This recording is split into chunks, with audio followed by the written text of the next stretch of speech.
कहानी की शुरुआत में ही हम देखते हैं कि मॉरिशस के एक आइलैंड में एक यहूदी आदमी की मौत हो चुकी है। और ये आदमी एक बहुत ही फेमस राइटर थे और साथ ही साथ वो इस आइलैंड के आखिरी यहूदी भी थे। और इस आदमी को आखिरी बार देखने के लिए बहुत से लोग यहाँ पर आते हैं। और इसके बाद देखा जाता है कि एक एंटीक शॉप ओनर भी इस यहूदी के घर में आते हैं। दरअसल इनके घर में बहुत सारी एंटीक चीजें थी और ये सब देखकर ये शॉप ओनर काफी खुश हो जाता है और वो यहाँ के एंटीक चीजें खरीद लेता है। और इन्हीं चीजों में से एक बड़ा सा बॉक्स भी था। इसके बाद हम सैम और माही नाम के एक कपल को देखते हैं और उन लोगों की बातों से ये पता चलता है कि सैम की ऑफिस से उसे ट्रांसफर किया गया है और बहुत जल्द वो दोनों मॉरिशस शिफ्ट होने वाले हैं। लेकिन माही इस बात से खुश नहीं थी क्योंकि उसे अपना शहर छोड़कर नहीं जाना था, लेकिन मजबूरन उन लोगों को जाना ही पड़ेगा। इसके बाद हम उसी एंटीक शॉप को देखते हैं और इस एंटीक शॉप के हम एक और वर्कर को देखते हैं जो कि रात में यहीं पर ही रहने वाला था। और रात में अचानक वो वर्कर इसी एंटीक बॉक्स से कुछ अजीब सी आवाजें सुनता है और इसके बाद वो वर्कर चाबी लेकर उस बॉक्स को खोलने की कोशिश करता है, लेकिन उसी वक्त उसके पीछे रहने वाला एक शीशा टूट जाता है और फिर उस शॉप के अंदर बहुत अजीब अजीब सी चीजें होने लगती है। और फिर फाइनली कुछ अनजानी शक्ति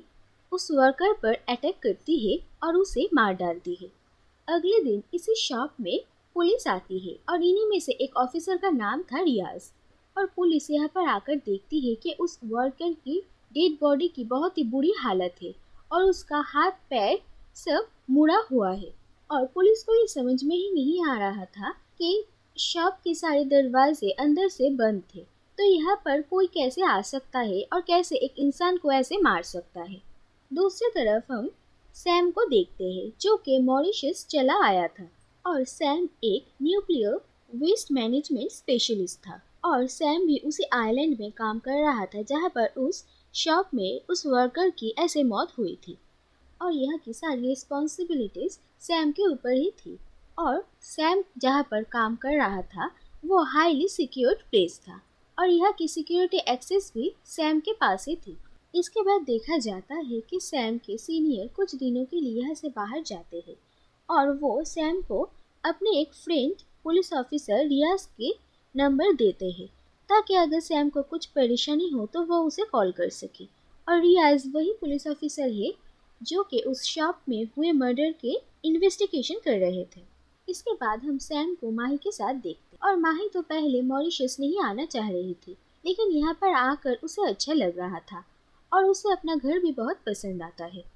अगले दिन सैम और माही दोनों मॉर्निंग वॉक के लिए बाहर जाते हैं और वहाँ पर उनकी मुलाकात उनके नेबर से होती है जो भी इंडियन थे और उनके पास एक डॉग भी था और माही के साथ उस डॉग की अच्छी दोस्ती हो जाती है। दूसरी तरफ ये देखा जाता है कि सैम एक अनाथ है और बचपन में ही उसने अपने माँ बाप को खो दिया था और उसके बाद से ही फादर गैब्रियल नाम के एक आदमी को ही सैम अपना गार्डियन मानते हैं और उनके साथ सैम की फ़ोन पर बात होती है और पता चलता है कि वो सैम से मिलने के लिए आने वाले हैं। दूसरी तरफ देखा जाता है कि माही उसी एंटीक शॉप में जाती है और घूमते घूमते वहाँ पर उसे वही बॉक्स दिखता है और वो बॉक्स माही को काफ़ी पसंद आ जाता है और वो उसे खरीद लेती है। और फिर माही इस बॉक्स को अपने घर लेकर आती है और वो उस बॉक्स को खोलती है और उसमें से उसे एक बॉटल मिलता है और फिर उसे एक कपड़ा का टुकड़ा भी मिलता है जिसके अंदर उसे कटे हुए बाल दिखते हैं। और उसके बाद चेक करने पर माही देखती है कि उस बॉक्स के ऊपर एक छोटा सा होल है और वो जब उस होल के कैप को हटाती है तो अचानक से उसके अंदर से कुछ बाहर निकल आता है और माही के अंदर घुस जाता है। और इसके बाद जब सैम घर आता है तो उसके बाद वो देखता है कि माही कुछ अजीब सा बिहेव करने लगती है, लेकिन सैम इस बात को इग्नोर करता है। लेकिन सुबह सैम देखता है कि माही उसी बॉक्स के सामने बैठी हुई है और सैम कहता है कि वो मॉर्निंग वॉक में जाने से पहले माही को जगाने की कोशिश कर रहा था, लेकिन माही बहुत ही गहरी नींद में थी। इसके बाद जब माही घर में अकेली होती है तो वो कुछ अजीब सी चीज़ें एक्सपीरियंस करती है और अचानक वो अपने सामने एक लड़की को देखती है जो कि काफी डरावनी लग रही थी। पहले माही को लग रहा था कि वो हेलुसिनेट कर रही है, लेकिन इसके बाद जब माही बाथरूम में थी तो वो लड़की माही का हाथ पकड़ती है और जिससे कि माही के हाथ में उस लड़की के नाखून के निशान रह जाते हैं और फिर वो डर कर घर से बाहर निकल आती है और फिर सैम से मिलने के लिए उसके ऑफिस चली आती है। और जब माही सैम को सारी बातें खुलकर कहती है, लेकिन सैम उसके बातों का यकीन नहीं करता है और माही देखती है कि उसके हाथों से वो निशान भी गायब हो चुका है। और सैम माही को शांत करने की कोशिश करता है और यहीं पर हमें ये भी पता चलता है कि कुछ दिनों पहले ही माही का मिसकैरेज हुआ था और उसके बाद से ही माही मेंटली थोड़ी डिस्टर्ब रहने लगती है। और सैम माही को समझाने की कोशिश कर रहा था कि ये शायद उसकी गलतफहमी है।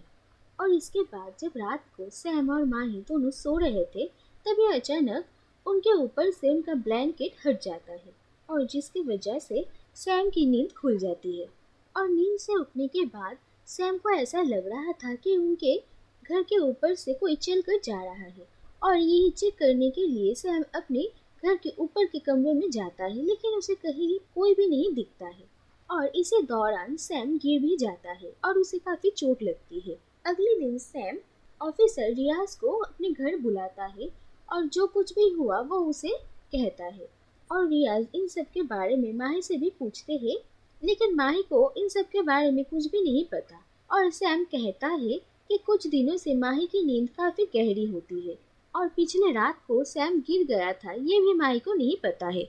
इसके बाद देखा जाता है कि सैम फादर गैब्रियल को रिसीव करने के लिए जाता है, तो दूसरी तरफ माही घर में तैयार होती है और वो जब अपना एक ड्रेस लेने के लिए कबर्ड खोलती है तो वहाँ पर वो उसी लड़की को फिर से देखती है और वो काफी डर जाती है। इसके बाद जब फादर गैब्रियल सैम के घर में आते हैं तो उन्हें इस घर में थोड़ी अजीब फीलिंग होती है। तो दूसरी तरफ सैम माही को पूरे घर में ढूंढने लगता है और माही उसे एटिक में बेहोश पड़ी हुई मिलती है।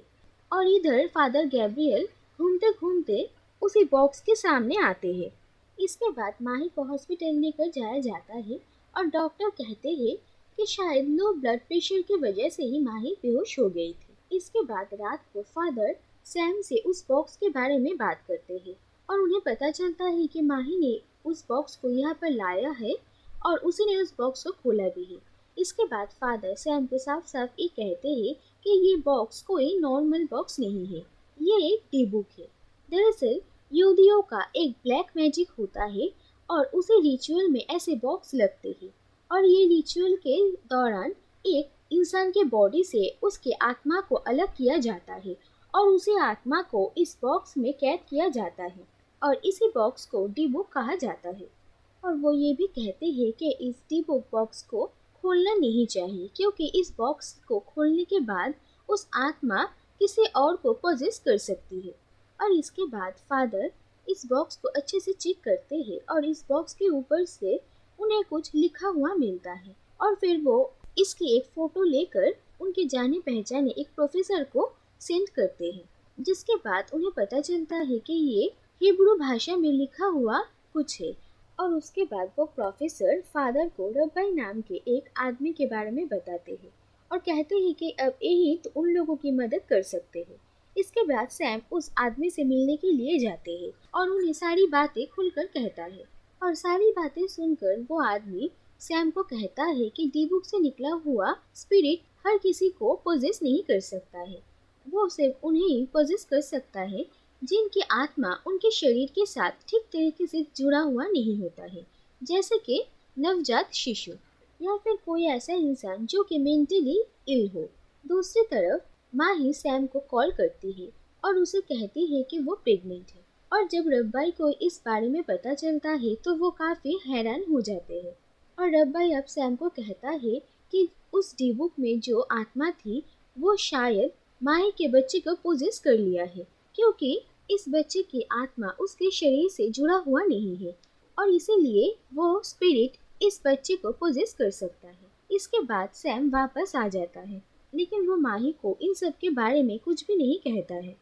और रब्बाई सैम को ये भी कहते हैं कि अगर कोई एक्सोर्सिज्म करके उस आत्मा को उसकी बॉडी से निकालने की कोशिश करेगा तो वो स्पिरिट उस इंसान को भी मार डालेगी। इसके बाद रब भाई सैम को एक जगह पर मिलने के लिए बुलाते हैं, लेकिन उनसे मिलने से पहले ही सैम को ये पता चलता है कि रब भाई की मौत हो चुकी है। और इसके बाद सैम मार्कस नाम के एक आदमी से मिलते हैं। मार्कस रब भाई के बेटे थे और अब सैम मार्कस से उसे हेल्प करने के लिए कहता है। मार्कस सैम को कहता है कि वो इन सारी बातों का पता लगा रहा है और इन सब को जानने की कोशिश करता है। तब तक सैम को ये सब कुछ संभालना पड़ेगा और वो सैम को एक लॉकेट देता है जो कि उसे प्रोटेक्ट करेगा। और वो सैम को ये भी कहता है कि उनके घर में जितने भी सारे रिफ्लेक्शन की चीज़ें हैं जैसे कि आईना, उस सब को सैम हटा दे, क्योंकि जहाँ पर रिफ्लेक्शन की चीज़ें होती है तो उसमें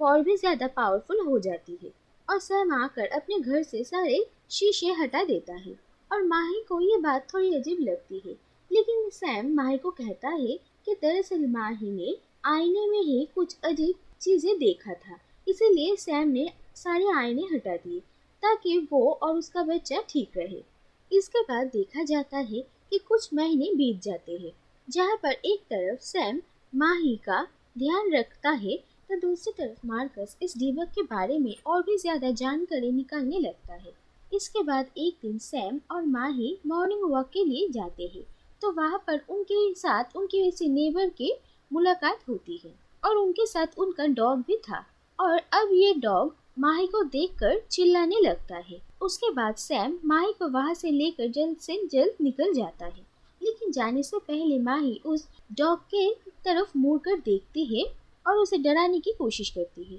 और माही को देखकर वो डॉग शांत हो जाता है। और ये बात देखकर उस डॉग की ओनर थोड़ी हैरान हो जाती है। इसके बाद रात को सैम की जब नींद खुलती है तो वो देखता है कि माही कमरे में नहीं है और उसके बाद सैम माही को ढूंढते ढूंढते बाहर आता है और वो देखता है कि माही एक दीवार के ऊपर चल रही है। उसके एक हाथ में एक बैग होता है और दूसरे हाथ में सैम का आईडी कार्ड। और माही सैम को देखकर वहाँ से और भी दूर चली जाती है और सैम भी माही को पकड़ने के लिए उसके पीछे पीछे आता है। इसके बाद ही अचानक माही के सामने मार्कस आ जाते हैं और माही को देखकर मार्कस पहचान जाता है। इसके बाद मार्कस माही से हिब्रू भाषा में कुछ बात करता है और माही भी अजीब सी आवाज़ में उसका बातों का जवाब देती है। इसके बाद मार्कस माही को बेहोश कर देता है और फिर माही के हाथ से उसका बैग गिर जाता है जिसमें से उसे डॉग का सर निकलता है और पता चलता है कि माही ने उस डॉग को मार दिया है। उसके बाद मार्कस सैम से पूछता है कि माही ने ये बॉक्स कहाँ से लिया है और फिर सैम मार्कस को उस शॉप का एड्रेस देता है और फिर मार्कस उस शॉप में जाकर उस शॉप ओनर से मिलता है और उसे पूछता है कि उसे ये बॉक्स कहाँ से मिला था। और फिर वो शॉप ओनर मार्कस को उसी यहूदी के बारे में बताता है। इसके बाद मार्कस उसी यहूदी के घर में जाते हैं कुछ छानबीन करने के लिए, लेकिन वहाँ पर जाने के बाद उसे एक लड़का रोकता है, कहता है कि यहाँ पर किसी का भी आना जाना मना है। लेकिन मार्कस उस लड़के को कुछ पैसे दे देते हैं, जिसके बाद वो लड़का उसे अंदर जाने देता है। और इसके बाद मार्कस उस घर के अंदर जाता है और छानबीन करने लगता है और उसे वहाँ पर बहुत सारी बुक्स मिलती है, जिनमें से एक बुक मार्कस लेता है। दरअसल डी बुक बॉक्स के साथ साथ एक किताब भी होती है जिसके अंदर उस आत्मा के बारे में सारी जानकारियाँ होती है और मार्कस इसी किताब को लेने के लिए ही यहाँ पर आए थे। इसके बाद मार्कस उस घर से निकल आते हैं और इस किताब को पढ़ने लगते हैं। इस किताब में एक यहूदी लड़के की कहानी है। 1961 में इसी आइलैंड के एक छोटे से गांव में एक यहूदी लड़का रहता था और इस लड़के का नाम था इब्राहिम इजरा और वो एक क्रिश्चियन गरीब लड़की से प्यार करता था जिसका नाम था नोरा। इब्राहिम और नोरा दोनों ही एक दूसरे से बहुत ही प्यार करते थे और वो दोनों एक दूसरे से शादी करना चाहते थे, लेकिन इब्राहिम के पिता एक कट्टर यहूदी थे और वो अपने बेटे की शादी एक क्रिश्चियन लड़की से नहीं करवाना चाहते थे। इसीलिए वो इब्राहिम को एक दूसरी जगह पर भेज देते हैं और वहाँ से वापस आने के लिए मना कर देते हैं। और इब्राहिम के पिता ब्लैक मैजिक भी किया करते थे। वो एक सक्सेसफुल बिजनेसमैन थे और उन्हें लगता था कि उन्होंने अपनी ज़िंदगी में जो कुछ भी अचीव किया है वो अपने इसी धर्म कर्म के काम की वजह से ही। दूसरी तरफ नोरा प्रेग्नेंट हो जाती है और जब उसके पेरेंट्स को इसके बारे में पता चलता है तो वो लोग नोरा को एक कमरे में बंद कर कर रखते हैं। नोरा अपने पेरेंट्स, यहाँ तक कि इब्राहिम के पिता को भी ये पता नहीं चलने देती कि ये बच्चा इब्राहिम का है। और इसी तरह से बहुत दिन बीत जाते हैं और दूसरी तरफ इब्राहिम भी परेशान हो जाता है और वो अपने एक नौकर के हाथों नोरा के लिए एक चिट्ठी भेजता है और नोरा को वो चिट्ठी मिलती है और वो देखती है कि इब्राहिम ने लिखा है कि उन दोनों की कभी भी शादी नहीं हो सकती है और नोरा इब्राहिम को भूल जाए। और ये बात जानकर नोरा बहुत ही दुखी हो जाती है और इसके बाद वो आत्महत्या कर लेती है। नोरा के मरने के बाद उसके पिता को इब्राहिम का लिखा हुआ चिट्ठी उसे मिलता है और वो ये बात जानकर बहुत ही गुस्सा हो जाते हैं कि उनकी बेटी की मौत के जिम्मेदार इब्राहिम है। इसके बाद जब इब्राहिम के पिता इब्राहिम को वापस इस गांव में लेकर आते हैं तो रास्ते में ही नोरा के पिता और गांव के बहुत सारे लोग उन लोगों को घेर लेते हैं और उनको गाड़ी से उतार लेते हैं और फिर वो लोग इब्राहिम को बहुत मारने लगते हैं। किसी तरह से इब्राहिम के पिता उसे वहां से बचा कर लेकर जाते हैं,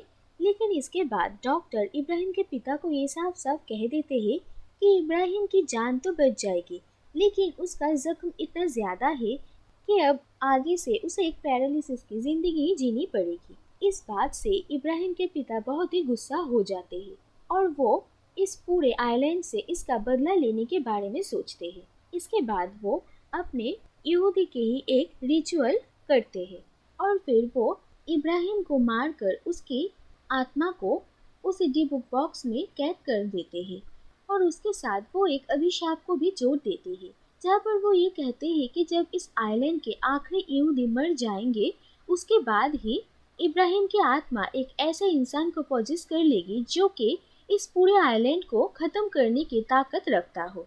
इस रिचुअल का एक नियम ये होता है कि जिस बॉडी से स्पिरिट को निकाला जाता है उस बॉडी को ना ही तो दफनाया जाता है ना ही तो जलाया। इसीलिए इब्राहिम के पिता उसके बॉडी को समुंदर में फेंक देते हैं और सबको दिखाने के लिए एक प्लास्टिक का पुतला दफना देते हैं और सबको यही कहते हैं कि यही इब्राहिम का कब्र है। और ये सारी कहानी मार्कस फादर गैब्रियल को भी कहता है। अगले दिन पुलिस ऑफिसर रियाज सैम के घर में आते हैं। दरअसल सैम के नेबर की डॉग की मर्डर हो गई थी और इसी का इन्वेस्टिगेशन रियाज कर रहे थे, लेकिन उन्हें यहाँ पर आकर पता चलता है कि घर में कोई भी नहीं है और सिर्फ घर में उनकी मेट थी। रियाज जब घर के अंदर आते हैं तो वो यहाँ पर उसी डी बुक बॉक्स को देखते हैं और रियाज को ये याद आता है कि उन्होंने ये बॉक्स उस एंटीक शॉप में भी देखा था। इसके बाद रियाज फादर गैब्रियल से मिलता है और इसके बाद फादर रियाज को सारी सच्चाई बता देते हैं। इसके बाद मार्कस फादर और रियाज से मिलते हैं और फिर वो कहते हैं कि यहूदियों में एक स्पेशल दिन होता है और वो उसी दिन माही का एक्सोर्सिज्म करेंगे और उस आत्मा को माही के बॉडी से बाहर निकालेंगे। लेकिन इससे पहले वो उस किताब में लिखे हुए कहानी की सच्चाई को जानेंगे और फिर रियाज और मार्कस दोनों ही इब्राहिम के कब्र के पास आते हैं और उस कब्र को खोलकर देखते हैं कि उसमें इब्राहिम की बॉडी है या नहीं और उन्हें पता चलता है कि यहाँ पर इब्राहिम की बॉडी की जगह एक प्लास्टिक का पुतला है और मार्कस को ये समझ में आता है कि ये कहानी सच है। इसके बाद हम सैम को देखते हैं जो कि आधी रात को अपने ऑफिस में आया था, लेकिन वहाँ पर रियाज भी आ जाते हैं और वो सैम को बेहोश कर देते हैं। और इसके बाद जब सैम को होश आता है तो वो अपने आप को जगह पर बंधा हुआ देखते हैं और अपने सामने मार्कस, माही, फादर गैब्रियल सबको खड़ा हुआ देखता है।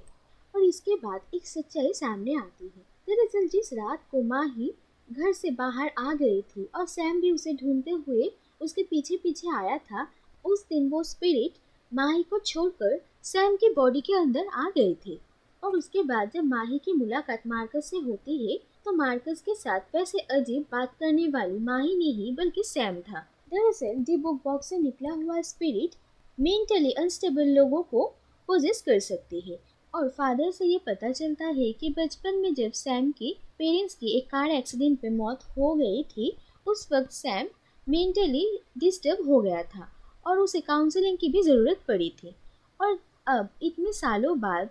जब सैम माही को अपनी नज़रों के सामने ऐसे देखता है तो वो माही के लिए भी बहुत ही परेशान हो जाता है और उसकी पुरानी मेंटल प्रॉब्लम वापस से आ जाती है, जिसकी वजह से डिबुक सैम को पोजेस कर पाया था। दूसरी तरफ इब्राहिम के पिता ने जो इस डिबुक बॉक्स के साथ कर्ज जोड़ा था कि जब इस आइलैंड के आखिरी योद्धा भी मर जाएंगे तभी ये स्पिरिट उस ऐसे इंसान को पोजेस करेगा जिसके हाथों इस आइलैंड को बर्बाद करने की ताकत हो। कि माही के अंदर जब ये स्पिरिट रह रही थी तब उसे ये पता चलता है कि Sam nuclear waste management handle कर रहा था और वो अगर सैम को कंट्रोल करे तो वो इस पूरे आइलैंड को बर्बाद कर सकता है। दूसरी तरफ जब माही इस बॉक्स को ओपन करती है उसके बाद से ही वो एक लड़की को देखती है। दरअसल वो और कोई नहीं बल्कि नोरा का ही आत्मा थी और वो माही को सावधान करने की कोशिश कर रही थी। मार्कस और बाकी सबको भी इसके बारे में पता था कि अब माही नहीं बल्कि सैम ही पोजेस्ड है, लेकिन वो लोग सैम को इसके बारे में नहीं बताया था क्योंकि वो लोग नहीं चाहते थे कि स्पिरिट को ये पता चले कि वो लोग सच्चाई जानते हैं। और इसके बाद से ही माही भी उन लोगों की हेल्प करने लगती है